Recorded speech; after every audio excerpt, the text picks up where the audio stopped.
اعوذ باللہ من الشیطان الرجیم بسم اللہ الرحمن الرحیم ان اللہ وملائکتہ یصلون علی النبی یا ایہا الذین آمنوا صلوا علیہ وسلموا تسلیما اللہم صلی علی سیدنا و نبینا و شفیعنا و مولانا محمد وعلی آل محمد وبارک وسلم۔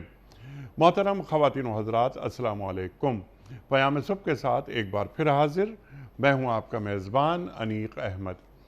خواتین و حضرات، پیام صبح میں ہمارے ملک کے جید علماء تشریف لاتے ہیں اور ہمیں قرآن کریم سے قریب کرتے ہیں۔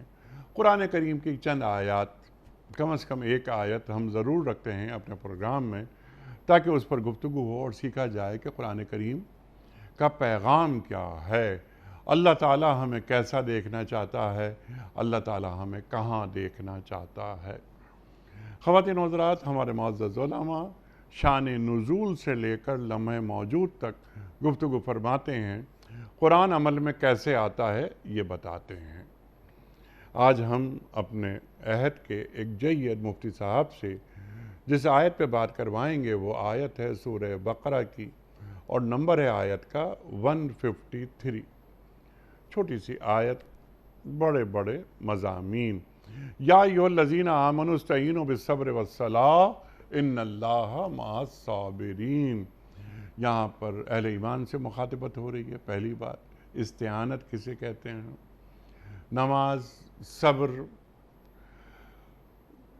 کیا کیا مقامات ہیں اور کیا کیا اہمیت ہے ان الفاظ کی، اور پھر ان اللہ مع الصابرین، اللہ صبر کرنے والوں کے ساتھ ہے۔ پورے قرآن کریم میں شکر کی بڑی اہمیت ہے، لیکن ان اللہ مع الشاکرین نہیں ہے۔ انما یوفی الصابرون اجرہم بغیر حساب۔ اللہ اکبر۔ صبر کرنے والوں کے لیے جو اللہ تعالیٰ کا اجر ہے وہ بے حساب ہے، اللہ قرآن کریم میں فرما رہا ہے۔ صبر کو یہ مرتبہ، یہ فضیلت کیوں حاصل ہے، یہ بھی ہم سوال رکھیں گے۔ بہت ساری باتیں ہوں گی اس ذیل میں، سوالات اٹھائیں گے اور رکھیں گے یہ سوالات محترم مفتی احمد عفنان صاحب کی خدمت میں۔ پاکستان میں پڑھا، پاکستان کے باہر پڑھا، اسلامک لا اینڈ جورسپروڈنس پر آپ کا بڑا کام، مغرب ہو یا مشرق، مسائل پر گہری نگاہ، گفتگو میں عہد کا لمس۔ محترم مفتی احمد عفنان صاحب فارغ التحصیل ہیں جامعۃ الرشید سے۔ مفتی صاحب کو خوش آمدید کہتے ہوئے پروگرام کا آغاز اللہ تعالیٰ کے بابرکت نام سے۔ سورہ بقرہ آیت 153۔ اعوذ باللہ من الشیطان الرجیم، بسم اللہ الرحمن الرحیم۔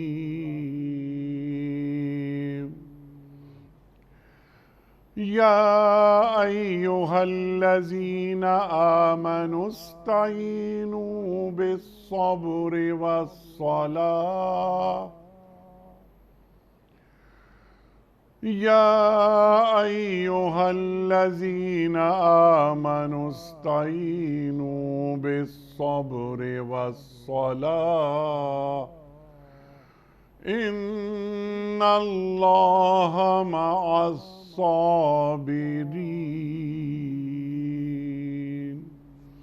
صدق اللہ العظیم۔ اے لوگوں جو ایمان لائے ہو، صبر اور نماز سے مدد لو، اللہ صبر کرنے والوں کے ساتھ ہے۔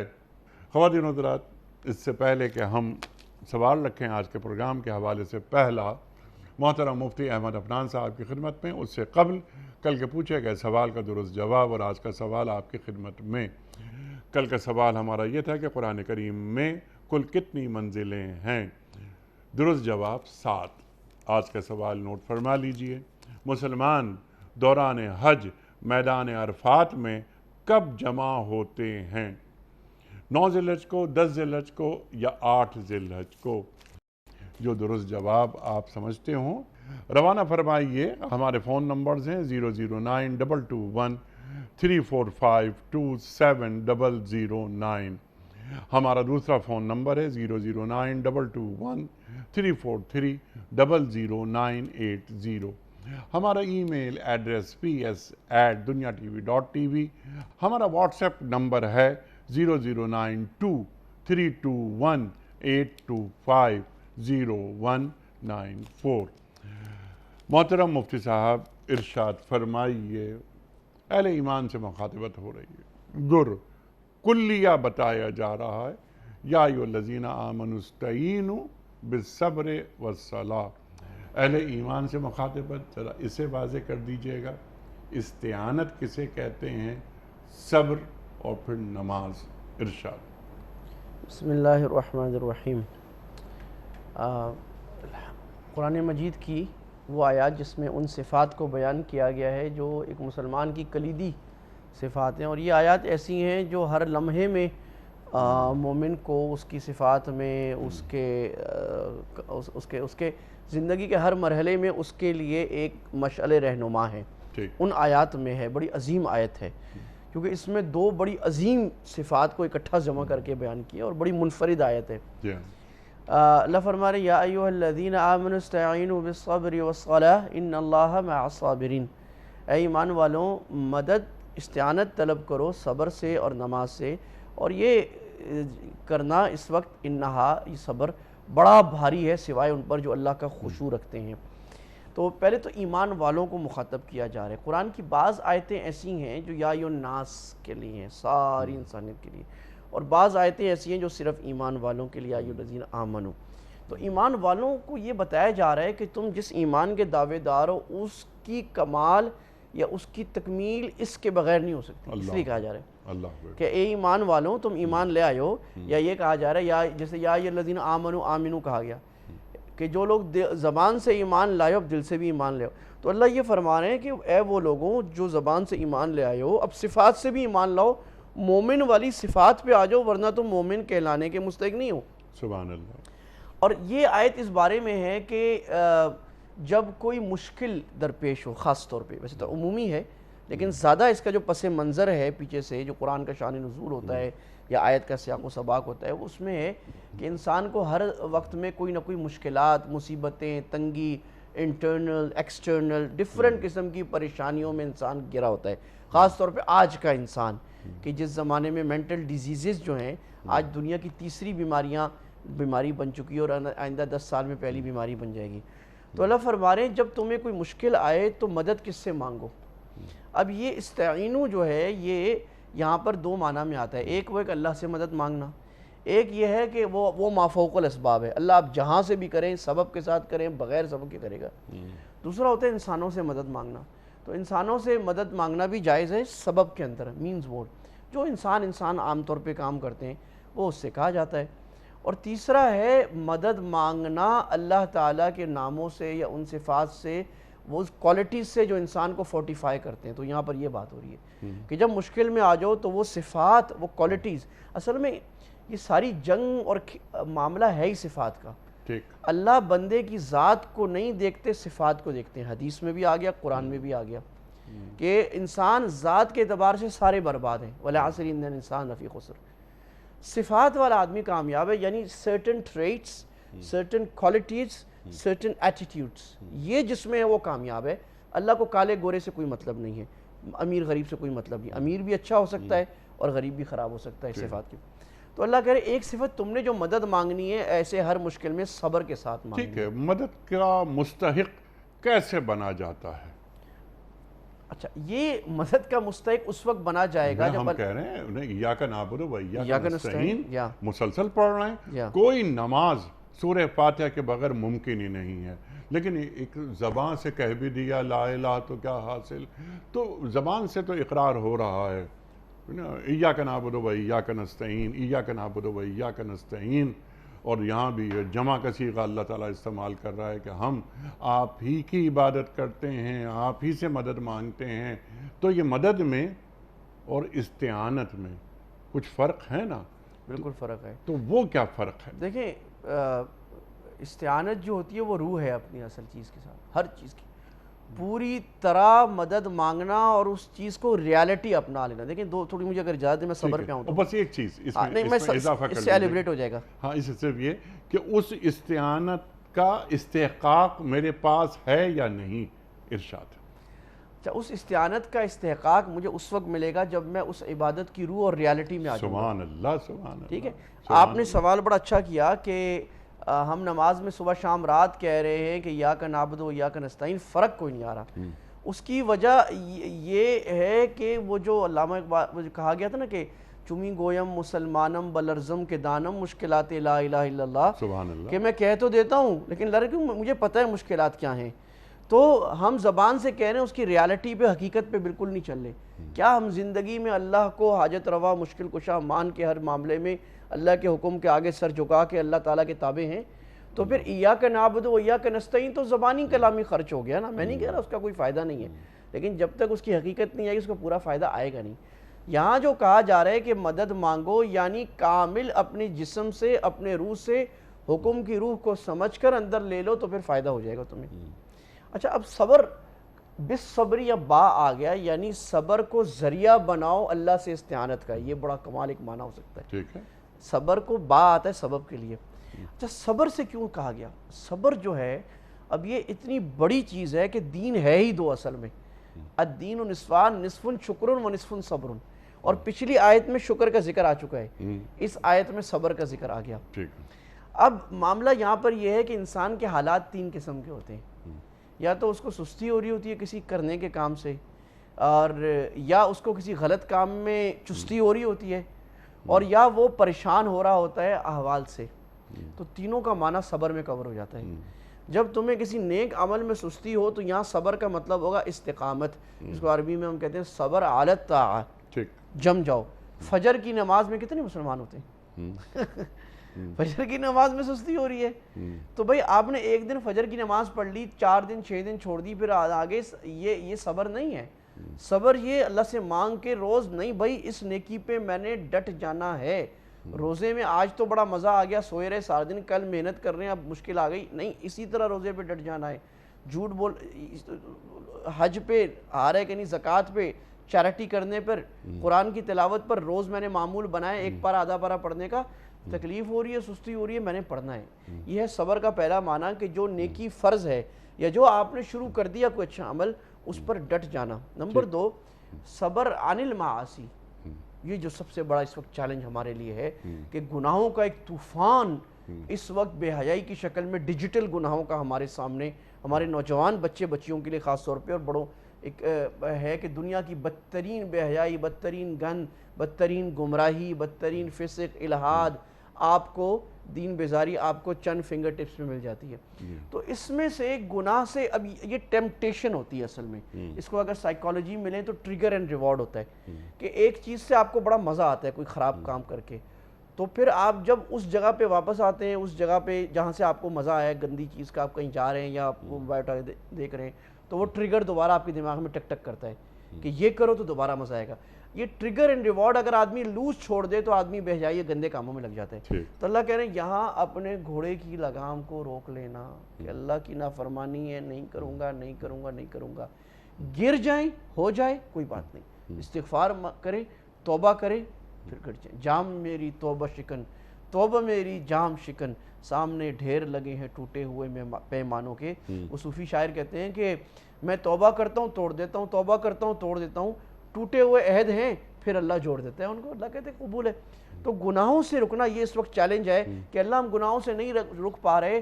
اللہ فرما رہے ہیں کہ مدد لو صبر سے، مدد لو نماز سے، گناہوں سے رکنا آ جائے گا. لیکن حقیقت ہو صبر کی، حقیقت ہو نماز کا. تیسرا معنی صبر کا وہی جو آپ نے بات فرمائی کہ ہم پر جب ہم دین کا کام کریں، کوئی بھی ہم دنیا کا کام، خاص طور پہ دین کا کام کرنے والوں کو جب کوئی اللہ سے بیزاری کی زندگی میں، اللہ کی اطاعت کی زندگی میں آنا شروع ہو، مرد حرام کاروبار چھوڑ دے اور خواتین حجاب کرنے لگ جائیں، فری مکسنگ چھوڑ دیں، اپنے بچوں کو قرآن بھی پڑھانا شروع کر دیں، اس قسم کی چیزوں میں ہمیں اندر اور باہر سے بڑے تیر لگتے ہیں اور بڑی مشکل، اور بعض دفعہ ہماری فائنینشیل لاس ہونا شروع ہو جاتے ہیں. یہاں کیا کرنا ہے؟ اللہ کہہ رہے ہیں جب پریشانی ہے تو اس میں صبر کرو، اور وبشر الصابرین، اللہ صبر والوں کو خوشخبریاں سناؤ۔ جنت میں جب ہمارا داخلہ ہوگا تو فرشتے سلام کریں گے تمہارے صبر کی وجہ سے۔ ارے کوئی تو کوالٹی ہوگی نا جو ممتاز کرے، جو کیوں کیسے یہ طے ہو جائے گا کہ کون اولمپکس میں نمبر 1 آ رہا ہے؟ سارے ہی آ جائیں گے؟ بھائی جنت ایسے آرام سے نہیں ملتی، کچھ کرنا پڑے گا۔ ایک دو حدیثیں مجھے بڑی پیاری یاد آ رہی ہیں اسی صبر کو سمجھانے کے لیے۔ میں تو جب اس حدیث کو پڑھتا ہوں نا مجھے آنکھوں میں آنسو آ جاتے ہیں۔ اللہ کے نبی صلی اللہ علیہ وسلم نے فرمایا کہ اللہ تعالیٰ جب کسی اپنے بندے کو آزماتا ہے، اس پر تکلیف آتی ہے، اور اس کا بیٹا، حدیث میں ہے اس کا بیٹا چلا گیا، اولاد تھی، بڑا پیار کرتا تھا، بیٹا یا بیٹی مر گئی، اللہ میں فرشتوں سے پوچھیں فرشتوں تم نے اس کا بیٹا مار دیا؟ حالانکہ حکم تو اللہ کا تھا۔ فرشتے کہتے ہیں مار دیا۔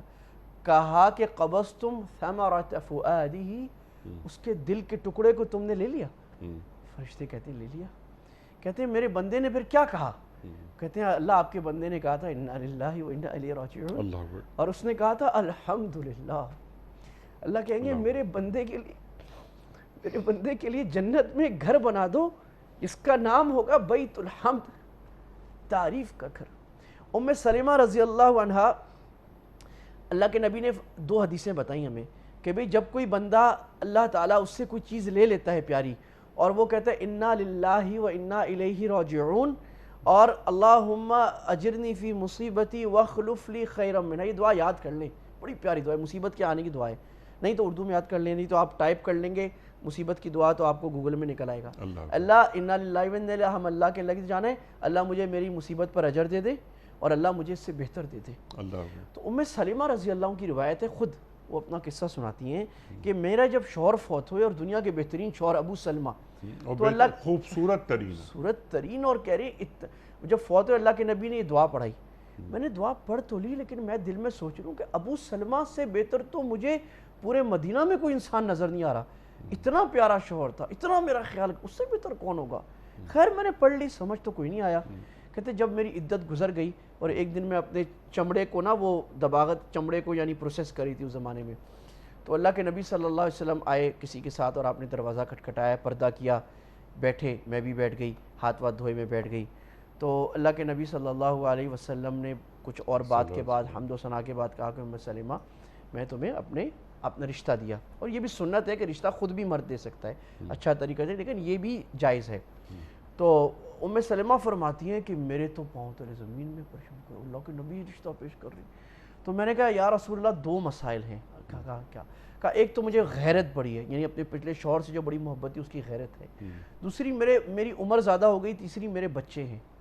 تو اللہ کے نبی نے فرمایا صلی اللہ علیہ وسلم کہ جہاں تک تمہارے غیرت کی بات ہے اللہ اس کو ختم کر دے گا، یعنی مطلب یہ تھا کہ جب اتنا پیارا شوہر ملے گا تو وہ ختم ہو جائے گا۔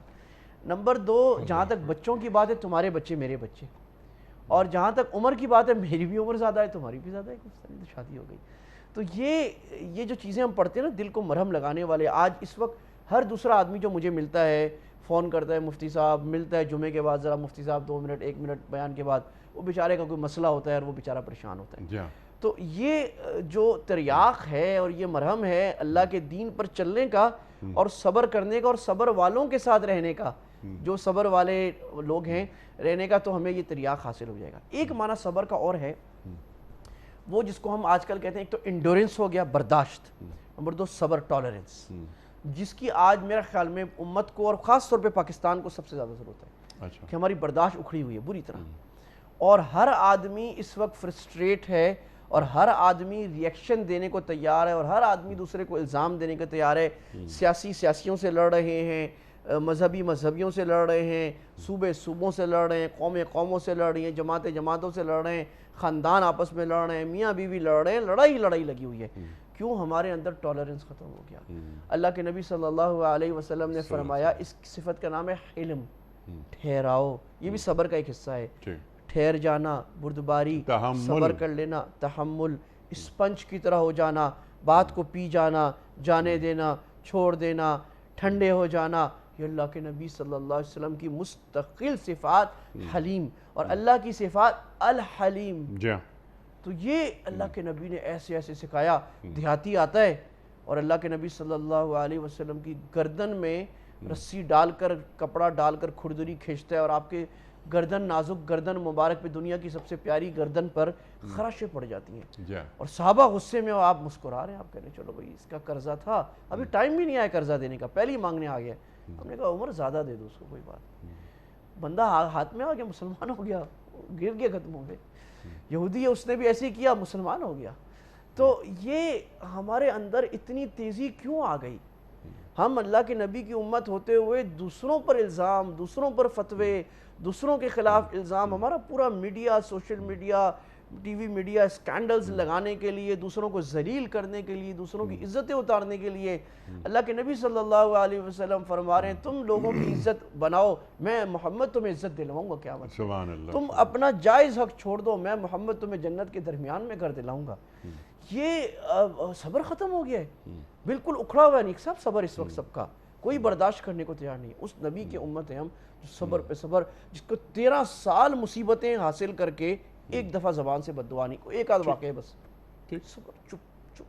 تو یہ اور وہ جو زبان سے کوئی بات ایسی نکلی تو وہ بھی اس پہ کوئی ذاتی مسئلہ نہیں تھا, وہ دین کے دینی غیرت آدمی کے اندر اگر غصہ پیدا کرتی ہے تو بہت ہی اچھی بات ہے. آپ اس کو دیکھیں نا کہ من تقم لنفسہ قط, ساری زندگی ایک دفعہ بھی اپنی ذات کے لیے انتقام نہیں دیا. میں اور آپ دیکھ لیں ہم کتنی دفعہ 5-10 روپے 1000 روپے کے پیچھے سالوں کے رشتے ناطے توڑ کے بیٹھ گئے. مجھے تو روز نظر آ رہا ہے, بہن بھائی ذرا سی بات کہہ دی, کروڑوں پتی لوگ ہیں, 1,00,000-2 لاکھ کا مسئلہ ہے, عزت خراب کر کے چھوڑ کے بیٹھ گئے. ہمارے مزاج سے وہ صبر, برداشت, تحمل جس جانب آپ نے اشارہ فرمایا وہ بس کم ہوتا جا رہا ہے. تقریباً وہ ختم ہو گیا. ہمارے معاشرے اتنے کرخت پہلے کبھی نہیں تھے جتنے اس وقت کرخت ہیں, لیکن اس کے لیے کام کرنا پڑتا ہے. وہ کام کیا کیا جائے وہ سوال میں بعد میں رکھوں گا,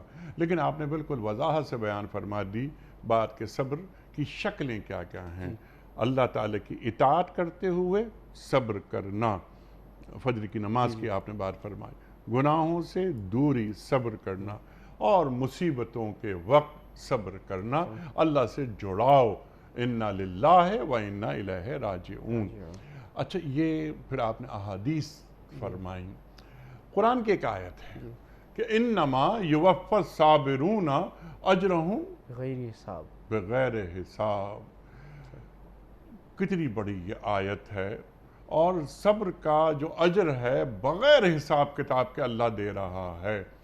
صبر اور شکر, جیسے کہ آپ نے فرمائی بات کہ صبر اور شکر دونوں ساتھ ساتھ چلتے ہیں, بلکہ کہیں میں نے پڑھا تھا کہ یہ 2 پر ہیں, ایک صبر اور ایک شکر. پورے قرآن کریم میں ان اللہ مع الشاکرین ہمیں نہیں ملتا, لیکن آیات لَإِن شَكَرْتُمْ لَأَزِيدَنَّكُمْ وَلَإِن كَفَرْتُمْ إِنَّ عَذَابِي لَشَدِيدٌ, یا اس سے جو پچھلی آیت ہے فَاذْكُرُونِي أَذْكُرْكُمْ وَاشْكُرُوا لِي وَلَا تَكْفُرُونَ, پچھلی آیت میں اللہ تعالیٰ یہ فرما رہا ہے. صبر کا اجر بغیر حساب کے کسی اور عبادت یا کسی اور عمل کے نتیجے میں اللہ یہ نہیں فرما رہا. وجہ اس کی یہ ہے کہ صبر میں ساری عبادتیں آ جاتی ہیں نا. آپ جب کسی بھی نیکی کے اوپر صبر کر رہے ہیں تو وہ صبر کے ساتھ نیکی آ رہی ہے, کسی بھی گناہ سے بچ رہے ہیں تو صبر اس کے ساتھ آ رہا ہے, آنے والی مصیبت سے بچ رہے ہیں صبر اس پہ آ رہا ہے. دوسری بات صبر کے لیول ہیں, تو جتنا لیول صبر کا اوپر جاتا جائے گا اتنا بے حساب اوپر آتا رہے گا. چوتھی بات یہ ہے کہ صبر کوئی ایسی چیز نہیں ہے کہ آج کر لیا اور پھر ہفتے بعد کر لیا, مزاج کا حصہ. یا نماز جیسے ہے کہ 5 وقت پڑھ لی تو 5 وقت میں نماز پڑھ رہا ہوں دن کے 2-2.5 گھنٹے, باقی وقت تو نہیں پڑھا. صبر تو 24 گھنٹے انسان صبر میں ہے, اس لیے بے حساب ہے کہ ہر وقت صبر کی جو میں نے 3 صورتیں عرض کی ان میں سے کسی نے ایک صورت میں انسان اگر کر رہا ہے تو ہے, اس لیے بغیر حساب ہے کہ اس کا حساب کتاب اللہ کہہ رہے فرشتوں کو بھی اللہ نے کہا تم بھی چھوڑ دو, یہ میرا اور میرے بندے کا ہے, میں جانوں کہ کتنا اس کو اجر دینا ہے, کتنا صبر پہ آ رہا ہے اس کو. اور اس میں جو یہ صدی ہے نا ہماری جس میں چیلنجز بڑھ گئے ہیں, تو اس میں ایک یہ کہا جاتا ہے کہ یار پہلے تو اتنے فتنے نہیں تھے, آج فتنے ہیں. تو اس میں ایک اچھی بات ہمارے لیے کہ ثواب بھی زیادہ ہے. یعنی صحابہ کے زمانے میں یا تابعین تبع تابعین پرانے زمانے میں گناہوں کی ٹیمپٹیشنز اتنی نہیں تھیں, تو ان کو صبر کا ثواب شاید اس زمانے کا ویسا نہ ملے جیسا ہمیں مل رہا ہے. اور ایک حدیث میں بھی ہے، مشکات شریف کی آخری روایت، آخری باب کی روایت ہے، باب ثواب حاضر امہ، اس میں اللہ کے نبی صلی اللہ علیہ وسلم نے فرمایا کہ آخری زمانے میں کچھ لوگ ایسے آئیں گے، صحابہ سے کہا کہ وہ ایک مٹھی صدقہ کریں گے تو تم صحابہ کے احد پہاڑ صدقہ کرنے کے برابر ہوگا. اس کی وجہ آپ نے دوسری حدیث میں بیان فرمائی کہ اس زمانے میں دین میں چلنا ایسا ہو جائے گا کالقابض علی الجمر، ایسے انگارہ پکڑنا. تو یہ ایک خوشخبری بھی ہے ہمارے زمانے کے لیے کہ ہم اگر صبر کریں گے ہمارا ثواب بے حساب اور آگے چلا جائے گا. تو اس ریلیٹیو اس لیے بے حساب کہا کہ کچھ ہے نہیں. مفتی صاحب آپ کی بات سے یاد آئی بات، اللہ کے رسول کا فرمان. اللہ کے رسول فرما رہے ہیں، صحابہ سے فرما رہے ہیں کہ وہ لوگ آخر امت وہ آئیں گے اور وہ ایک تم جیسے 50 کے برابر ہوگا. تو صحابہ نے فرمایا، بلکہ عرض کی صحابہ نے کہ یا رسول اللہ صلی اللہ علیہ وسلم ہم جیسے 50؟ کہ ہاں تم جیسے 50. تمہاری تربیت میں نے کی ہے، انہوں نے مجھے نہیں دیکھا ہوگا لیکن وہ دین سے محبت کریں گے اور مجھ سے محبت کرتے ہوں گے. اللہ اکبر. اور اللہ کے رسول صلی اللہ علیہ وآلہ وسلم فرماتے ہیں کہ تم میرے اصحاب ہو، وہ میرے اخوان ہوں گے. اللہ اکبر. یعنی تم میرے اصحاب ہو اور وہ، یعنی آپ ہمیں اللہ کے رسول صلی اللہ علیہ وآلہ وسلم اپنا بھائی قرار دے رہے ہیں. تو وہ وقت جب دین پہ چلنا، سچ بولنا بھی ایسا ہو جائے کہ جیسے انگارہ ہاتھ پہ لے کے چلنا. اللہ اکبر. لیکن ثابت قدمی، ربنا افرغ علینا صبرا وثبت اقدامنا. اللہ اکبر. اچھا مفتی صاحب، یا ایھا الذین آمنوا استعینوا بالصبر والصلاۃ ان اللہ مع الصابرین. صبر سے مدد لو، استعانت طلب کرو اللہ کی، صبر سے اور نماز سے. یہ نہیں فرمایا جا رہا کہ اللہ نماز پڑھنے والوں کے ساتھ ہے، یہ فرمایا جا رہا ہے کہ اللہ صبر کرنے والوں کے ساتھ ہے. ان اللہ مع الصابرین. تو کیا صبر کو نماز سے بھی اوپر فضیلت دے دی گئی؟ اچھا، یہ ان اللہ مع الصابرین کی وجہ یہ میں نے جو عرض کی نا، وہ اس کو میں تھوڑا سا وہ کرنے کی کوشش کرتا ہوں کہ صبر ہمیشہ کی صفت ہے، نماز ہمیشہ کی صفت نہیں ہے. اور نماز صبر کے اندر خود آ جاتی ہے، کیونکہ صبر کا جب ہم نے معنی یہ کیا کہ ہر نیکی پہ ڈٹ جانا، تو نیکیوں میں سب سے اونچی نیکی نماز ہے. تو نماز جب کوئی پڑھ رہا ہے تو وہ صابر بھی ہے اور نمازی بھی ہے. جبکہ دوسرے اعمال جب وہ کر رہا ہے تو اس وقت وہ نمازی نہیں ہے. جب روزہ رکھ رہا ہے، جب حج کر رہا ہے، جب ذکر کر رہا ہے، جب تلاوت کر رہا ہے، جب صدقہ کر رہا ہے، جب کسی کی خیر خواہی کر رہا ہے، اس سب حالات میں وہ صابر ہی ہے. اس لیے ان اللہ مع الصابرین. اور وہ نمازی صحیح ہو ہی نہیں سکتا جب تک کہ صابر نہ ہو. کیسے ہوگا؟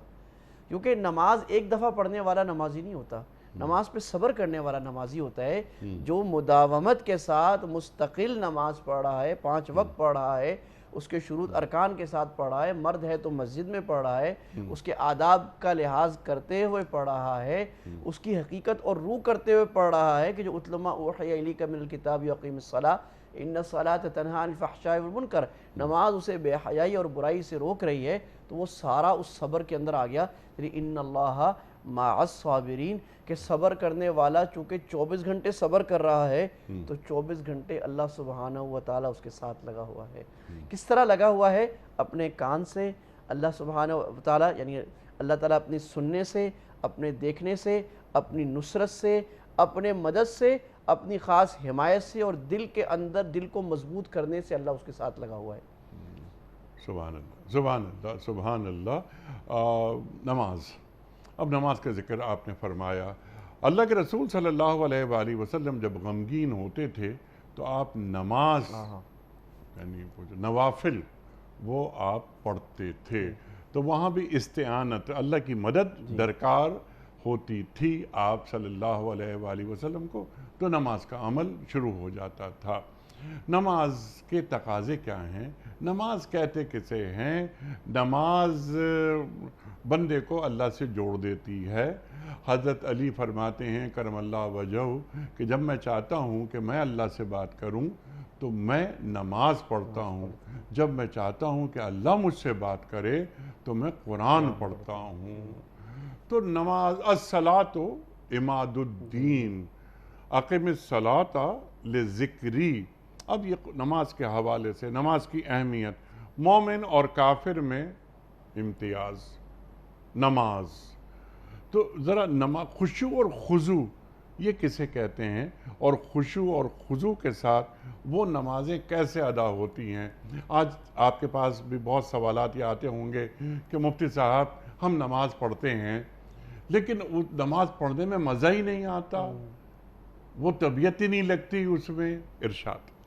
اچھا، یہ نماز تو ظاہر ہے اسلام کے موضوعات میں ایک سب سے بڑا موضوع ہے، لیکن اس کو سمیٹ کر ہم کوشش کریں گے کہ یہ جو یہاں جس کانٹیکسٹ میں نماز کا ذکر ہے نا، استعینوا نماز سے مدد لو، یہ اس کا کیا مقصد ہے؟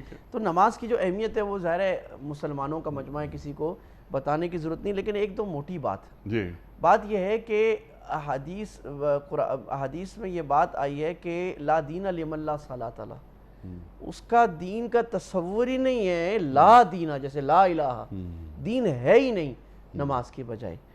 اور اس پر امام احمد بن حنبل رحمہ اللہ تو اس کے قائل ہیں کہ کوئی ایک نماز جان بوجھ کے چھوڑ دے تو وہ دین سے نکل گیا. امام ابو حنیفہ رحمہ اللہ فرماتے ہیں نکلا تو نہیں، لیکن ایسا ہو گیا جیسے بس دیوار میں کھڑا ہے ایمان اور کفر کی. کیونکہ اللہ کے نبی کہہ رہے ہیں کہ بین العبد و بین الکفر الصلاۃ، بندے اور کفر کے درمیان جو فاصلہ ہے وہ نماز کا. نماز گئی تو صلاۃ. اور صحابہ تو یہاں تک فرماتے ہیں کہ آپ تو نماز کی بات کر رہے ہیں، صحابہ فرماتے ہیں کہ جماعت کی نماز سے بھی کوئی منافق بھی پیچھے نہیں رہتا تھا، سوائے وہ منافق جس کی منافقت سب کے سامنے واضح اور آشکارا ہوتی، سب کو پتا ہوتا اور اس کو کوئی حیا شرم نہ ہوتی کہ پتہ ہے لوگوں کو میرے منافق ہے تو پتہ ہوتا رہے، وہ آدمی. تو یہ نماز کی، پھر یہ ایک تحفہ ہے، صرف ساری عبادتیں زمین پر ملی ہیں. نماز ایک عبادت ہے جو اللہ نے اپنے محبوب کو آسمانوں پر بلا کے دی ہے. میں اگر آپ کے گھر آؤں اور بڑا محبت سے اور ہمارا ایک تعلق ہے اور آپ کو، تو ظاہر ہے آپ مجھے بہت اعلیٰ بہترین تحفہ دیں گے، سب سے نکال کے. کوئی بڑا آدمی میرا بڑا محبوب آئے تو میں اس کو نکال کے دوں گا. تو اللہ کا محبوب، بادشاہوں کے بادشاہ، اللہ کا محبوب، اللہ کے، اور سب سے بڑا جس سے اللہ نے ایسا پیار کیا جس کسی سے نہیں کیا، وہ آ رہے ہیں تو اللہ تحفہ کیا دے رہے ہیں؟ نماز کا. یہ ہے نماز. اچھا، اب یہ جو مدد مانگنا ہے جو آپ نے حدیث کی طرف اشارہ کیا کہ نماز صرف ہمارے لیے نہیں ہے، نماز ہماری دین دنیا سب کے لیے ہے. نماز پڑھنے والے کی اللہ سبحانہ و تعالی حفاظت کرتے ہیں. صبح نماز پڑھے شام تک اللہ حفاظت کرتے ہیں، شام کی نمازیں پڑھے اللہ صبح تک حفاظت کرتے ہیں. اللہ اس کو جو فجر، حدیث میں آتا ہے جو فجر کی نماز پڑھتا ہے اللہ اس کو اپنی حفاظت پہ، اس لیے فجر کی نماز کی اتنی زیادہ اہمیت کہی جاتی ہے. فجر سے جب دن کا آغاز ہوگا سارا دن نماز میں آ جائے گا. اللہ کے نبی صلی اللہ علیہ وسلم مشکل آتی حزبہ امر ابتدر الی الصلاۃ، ایک روایت میں نماز پڑھتے، ایک روایت میں فزع الی الصلاۃ. جیسے انسان گھبرا کے کوئی کام نہیں کرتا، آپ کا جو فوراً ریئیکشن ہوتا کسی مشکل آنے میں وہ یہ نہیں ہوتا ڈاکٹر کو لاؤ اس کو لاؤ، نماز.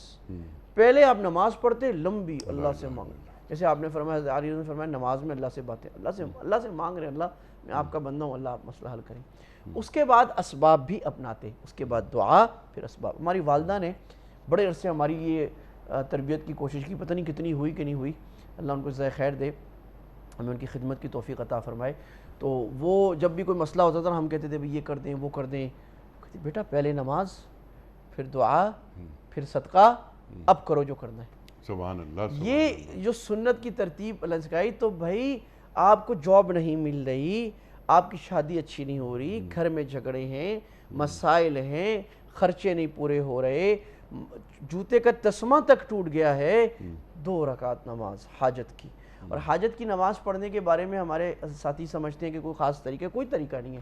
حاجت کی نماز پڑھنے کا مطلب یہ ہے کہ آپ نیت یہ کریں گے میں حاجت کے 2 رکعت پڑھ رہا ہوں، 4 رکعت، 6 رکعت، 10 رکعت، جتنا پڑھنے جتنی حاجت ہے، اور اس کے بعد دعا کر لیں. یہ ہو گئی حاجت کی نماز جو اللہ کے نبی صلی اللہ علیہ وسلم اور صحابہ سے ثابت ہے کہ فوراً نماز کی طرف جا کے نماز کرنا.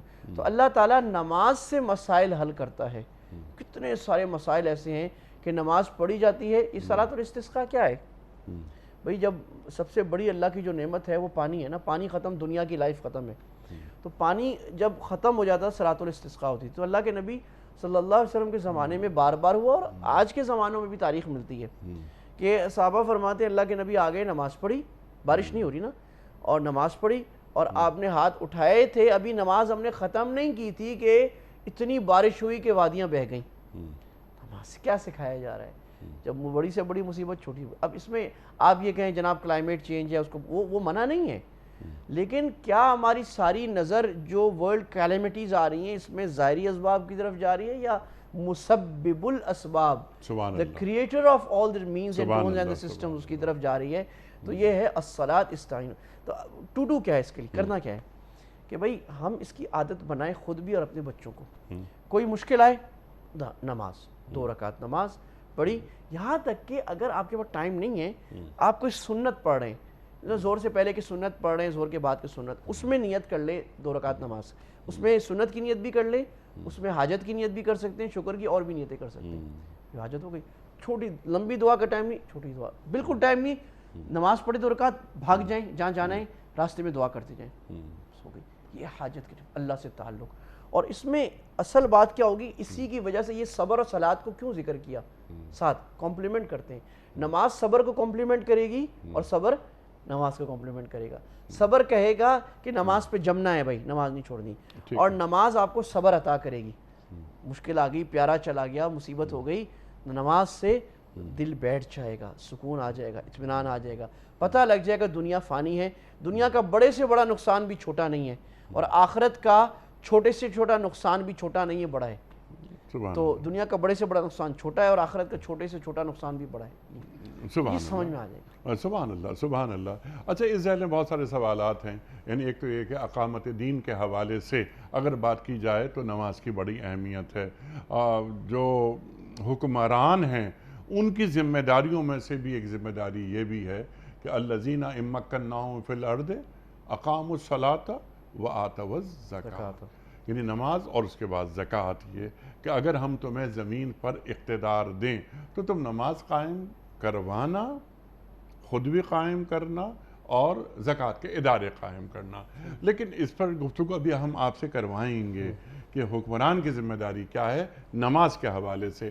میں نے ایک سوال یہ رکھا تھا کہ آپ کے پاس بھی بہت لوگ آتے ہوں گے یقیناً کہ جناب والا میرا دل نہیں لگتا نماز میں، یا میں نماز پڑھتا ہوں، نماز پڑھنے میں مزہ ہی نہیں آتا، وہ کیفیت جو خشوع کی یا خضوع کی بنتی ہے، جو بننی چاہیے، وہی نہیں بنتی نماز میں. یا ابھی ہم کیونکہ نماز کی بات کر رہے ہیں، عبادتوں میں جو عبادت سے اس کا حظ لینا، یہ بھی ایک بڑے کمال کی بات ہے نا کہ اب میں سجدے میں ہوں، اللہ اکبر، کیا میں نے کوئی ایسا سجدہ ادا کیا اپنی زندگی میں کہ جب سجدہ مکمل ہو گیا تو مجھے یقین آیا ہو کہ ہاں یہ وہی سجدہ تھا جو اللہ کو مطلوب تھا مجھ سے.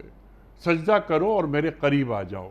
اللہ قرآن میں فرما رہا ہے، میں آیت نہیں پڑھ رہا، سجدہ واجب ہو جاتا ہے اس لیے.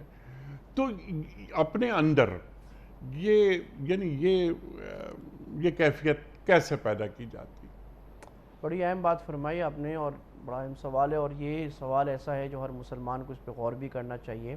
جی. اور یہاں میں یہ عرض کروں کہ قرآن میں، حدیث میں جہاں خشوع کا ذکر ہے تو بعض لوگ یہ سمجھتے ہیں کہ خشوع خضوع جو ہے یہ کوئی ایسی چیز ہے کہ جو ایک بہتر ہے، ہو جائے تو ٹھیک ہے، نہیں تو نہیں.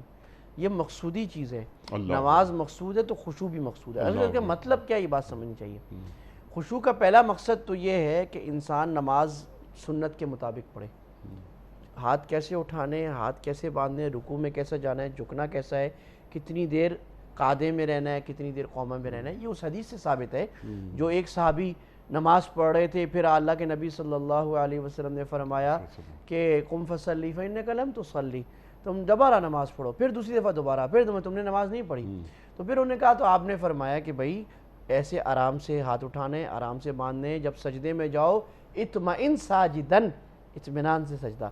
ایک تو اس میں فزیکل اعضاء کا سنت کے مطابق اور ہر رکن کو ٹھہر ٹھہر کے ادا کرنا، جو حدیث میں آیا ہے کہ مرغے کی طرح ٹھونکے نہ مارنا، تیز تیز نہیں، آرام سے، یہ بھی خشوع کا پہلا سیڑھی ہے۔ نمبر 2، اور اس میں آپ نے کیا کہا، آپ نے کہا اگر اس کا دل پرسکون ہوتا، خشوع ہوتا دل میں، تو اعضاء میں سکون ہوتا، خشوع ہوتا۔ اس کا مطلب دل کا خشوع بھی جو آتا ہے وہ اعضاء اور حرکات سکنات کے خشوع سے آتا ہے۔ تو سنت کے مطابق نماز سیکھنا ہمیں بہت ضروری ہے۔ اس میں علماء نے کتابیں لکھی، اس کو پڑھ کر علماء سے سیکھ کر، ہم نے جب پڑھا تھا ہمارے بہت سے اساتذہ نے ہمیں، اور میں نے اپنی مسجد میں بھی یہ کیا بہت دفعہ، نماز پہ بیان کیا، اس کے بعد بولو چلو آ جاؤ جی سارے لائن سے کھڑے ہو جاؤ۔ اب ہم اس کو 3-4 جمعوں میں اکٹھا کیا۔ آج ہم صرف اپنا ہاتھ اٹھانا اور ہاتھ باندھنا صحیح کریں گے، کل ہم صرف اپنا رکوع صحیح کریں گے، اس کے بعد اگلی نشست میں صرف سجدہ صحیح کریں گے، اس کے بعد قیام صحیح کریں گے۔ یہ ہمیں کرنے کی ضرورت ہے۔ آپ اپنے علماء کے پاس جائیے، اپنے امام مسجد کے پاس جائیے، ائمہ مساجد یا علماء یا جو مینٹور سن رہے ہیں وہ اپنے لوگوں کے ساتھ ایسا کریں، ان کو پریکٹیکل نماز سکھائیں جو اللہ کے نبی سکھاتے تھے، صحابہ کو صحابہ پریکٹیکل سکھاتے تھے۔ اس لیے نماز پوری تفصیل سے ایک حدیث میں آئی نہیں ہے، کیونکہ آپ نے فرمایا جیسے مجھے دیکھ رہے ہو ویسے پڑھ لو۔ کیا مطلب؟ یعنی پریکٹیکل میں تمہیں سکھاؤں گا، پریکٹیکل تم آگے سکھاتے ہو۔ پریکٹیکل سکھانے کی چیز ہے، تھیوری کے ساتھ ساتھ۔ دوسری بات یہ کہ خشوع کا مطلب ہے کہ آدمی دنیا کے ماں سوا ہر چیز کو اپنے سے پیچھے پھینک دے۔ اس کا امام غزالی رحمہ اللہ تعالیٰ نے تبلیغ دین میں ایک بڑا زبردست نسخہ لکھا، مجھے اس سے بہت بڑا فائدہ ہوا اور بار بار پڑھ کے فائدہ تو میں عرض کر دیتا ہوں۔ انہوں نے فرمایا کہ خشوع شروع ہوتا ہے، اشارہ سنت ہے، وضو سے۔ جب وضو کریں تو یہ ذہن کو ذرا سا، یہ جو ہمارا ذہن ادھر ادھر بھاگ رہے ہیں نا، اس کو تھوڑا فوکس کریں کہ میں کس دربار میں جا رہا ہوں بھائی، اس کے لیے تیاری ہو رہی ہے۔ تو سنت کے مطابق وضو کرنے سے خیال آ جائے گا کہ جب توجہ لگ جائے گی نا یہیں سے کہ میرے گناہ دھل رہے ہیں، میں اللہ کے دربار میں جا رہا ہوں۔ اس کے بعد جب نماز کے لیے کھڑے ہوں تو پھر یہ پرسکون جگہ پر جہاں شور نہیں ہو، شغف نہیں ہو، اور نماز پڑھنے والوں کے ساتھ نماز پڑھیں جو قرآن کا حکم ہے، تو وہاں پر کھڑے ہو کر پھر جب آپ نے ہاتھ پیچھے پھینکیں تو یہ نیت کرنی اللہ کے سوا ہر ایک کو پیچھے پھینک دیا۔ تو اپنے گھر کی ٹینشنیں، آفس کے کام، ادھر ادھر کے کام سب پیچھے پھینک دیں۔ یہ سوچیں، یہ تھوڑا فوکس کیا جائے گا، دماغ کو یہاں مینٹل کیپیسٹی کو بڑھانا ہے۔ اور یہ دنیا نے پروف کیا ہے کہ you can train your mind. یہ جو ہم سمجھتے ہیں نا مائنڈ ٹرین، غلط بات ہے، مائنڈ ٹرین ہو سکتا ہے کہ آپ نے، یہ نماز اسی ٹریننگ ہے، پیچھے پھینک دیا۔ اور اس کے بعد جب آپ نے الحمدللہ رب العالمین پڑھنا ہے، اس کا معنی سمجھنا ہے۔ یہ کتنی کمی کی بات ہے، آپ اندازہ فرمائیں، ایک آدمی کی 70 سال عمر ہو گئی ہے، ایران توران کے علم آگے، مینجمنٹ کا، انجینئرنگ کا، میڈیکل کا امام بن گیا، کروڑوں اربوں کما لیے، اس کو نماز کا، اس کو سورہ فاتحہ کا ترجمہ نہیں آتا۔ ذرا اندازہ تو فرمائیں کیسے مسلمان ہیں ہم۔ تو سورہ فاتحہ کا ترجمہ اگر آپ پڑھیں گے تو اس میں امام غزالی نے جو بات لکھی ہے وہ یہ کہ حدیث میں ہے کہ سورہ فاتحہ اصل میں بندے اور اللہ کے درمیان مکالمہ ہے۔ ہم جب الحمدللہ رب العالمین کہتے ہیں، اللہ کہتے ہیں میرے بندے نے میری تعریف کی، الرحمن الرحیم اللہ کہتے ہیں میرے بندے نے ثنا کی، مالک یوم الدین اللہ کہہ رہے میرے بندے نے میری بزرگی کی، ایاک نعبد و ایاک نستعین اللہ کہتے ہیں یہ میرے بندے نے مانگ لیا، اب جو مانگے گا میں دوں گا۔ اب یہ سمجھ تو آئے کہ کیا بات ہو رہی ہے، ہم ایسی کر کے چلے جائیں ریچول کی طرح۔ یہ امام غزالی نے لکھا ہے کہ بھئی یہ اگر آپ کریں گے تو آپ کو نماز کا خشوع خضوع حاصل ہو جائے گا۔ ایک بات اور ہے کہ گھر میں اور مسجد میں یا کسی جگہ پر کوئی ایسا سلسلہ ہو جہاں آپ کوئی ایسی کتاب قرآن و حدیث کی پڑھ رہے ہوں جہاں نماز کی حدیثیں مسلسل آپ کی نظر سے گزر رہی ہوں، ٹھیک، فضائل کی تعلیم، نماز کے فضائل اور مسائل یہ گزر رہے ہوں، تو وہ گزرنے کا کیا ہوتا ہے، ممکن ہے ایک حدیث 100 دفعہ آپ سن چکے ہوں، لیکن جب آپ دوبارہ سنیں گے نماز کی وہ آیت، وہ حدیث، وہ بات آپ کے دل میں مزید یاد آتی رہے گی، کیونکہ انسان کا معنی ہے بھول جانا، ہم بھول جاتے ہیں۔ چونکہ یہ ہماری زندگی موت کا مسئلہ ہے دین اور نماز، لہٰذا اس کو بار بار سننا، بار بار پڑھنا ضروری ہے۔ جیسے سٹاک مارکیٹ ہمارے لوگ صبح شام رات چیک کرتے ہیں نا، تو اس سے بہت زیادہ اہمیت کی چیز نماز ہے۔ یہ کہتے ہیں ایک دفعہ مجھے پتہ ہونا کافی نہیں ہے، اس بات کا دل میں راسخ ہو جانا اور بار بار کہنا ضروری ہے۔ یہ میں نے تھوڑا سا آپ کے سوال کا جواب دیا کہ خشوع خضوع کے سٹیپس پریکٹیکل کیا ہیں۔ جی، ہم کوئی بزنس، جیسے آپ نے اسٹاک کی بات کی، تو اس پہ ہم کتنی کنسنٹریشن کے ساتھ کام کرتے ہیں۔ کوئی بھی بزنس ہے ہمارا، اس میں ہمارا مال لگا ہوا ہے تو ہم بڑی احتیاط سے کام کرتے ہیں، توجہ کے ساتھ۔ لیکن مفتی صاحب، اگر نماز کے دوران اسٹاک کا خیال آئے، کاروبار کا خیال آئے، جو آتا ہے اچانک ذہن میں آ جاتا ہے، تو ان خیالات کو دور کیسے کیا جاتا ہے؟ بڑا اچھا جواب آپ نے دیا۔ یہ سوال کیا، یہ حدیث میں آیا، ایک صحابی ہے کہ یا رسول اللہ مجھے نماز میں خیالات آتے ہیں۔ آپ نے آواز تجد ہوا واقعی؟ تو انہوں نے کہا جی ادھر ادھر کے خیالات آتے ہیں۔ آپ نے فرمایا ذاک صریح الایمان، یہ ایمان کی علامت ہے. دیکھیں کتنے خوبصورت انداز سے اللہ کے نبی نے ٹیکل کیا. اس کی وجہ علماء نے لکھی کہ جہاں خزانہ ہوتے ہیں وہاں چور آتے ہیں. اس شیطان کو پتہ ہے تمہاری نماز اچھی ہے اس لیے چورا ہوا. منافق کے اوپر نہیں آئے گا شیطان, وہ آپ کو چورانا چاہ رہے ہیں. دوسرا آپ نے ایک حدیث میں یہ بھی آیا کہ تھوک دو, ذرا سا ایسے کر دو, کہ آپ نے فرمایا ایک خاص شیطان ہے, شیطانوں کا ایک گروہ جس کی ڈیوٹی یہ ہے کہ نماز میں بندے کو وسوسہ ڈالے. اسی طرح علماء نے لکھا کہ آپ اس کی طرف توجہ نہ کریں, خیال آئے نا اس کو گزر جانے دیں, اور فوکس آپ کریں جو آپ الفاظ پڑھ رہے ہیں ان الفاظ کے مخارج اور معنی پر. اگر مخارج اور معنی پر دیکھیں, ابھی ہمارے مخارج خراب ہیں, تو جب آپ قاری صاحب سے پڑھے ہوں گے, قاری صاحب نے آپ کو پڑھایا, میں پڑھ رہا ہوں الحمدللہ رب العالمین, قاری صاحب نہیں, قاری صاحب بولے الحمدللہ رب العالمین. قاری صاحب نے کہا نو پریکٹس. اب آپ پانچوں نمازوں میں بار بار ایسے پڑھنے کی کوشش کریں نا, تو اس کوشش کی وجہ سے آپ کا فوکس بلٹ ہو رہا ہے. سبحان اللہ. نمبر 2, اور اللہ سے ایک تعلق قائم ہے, فوکس.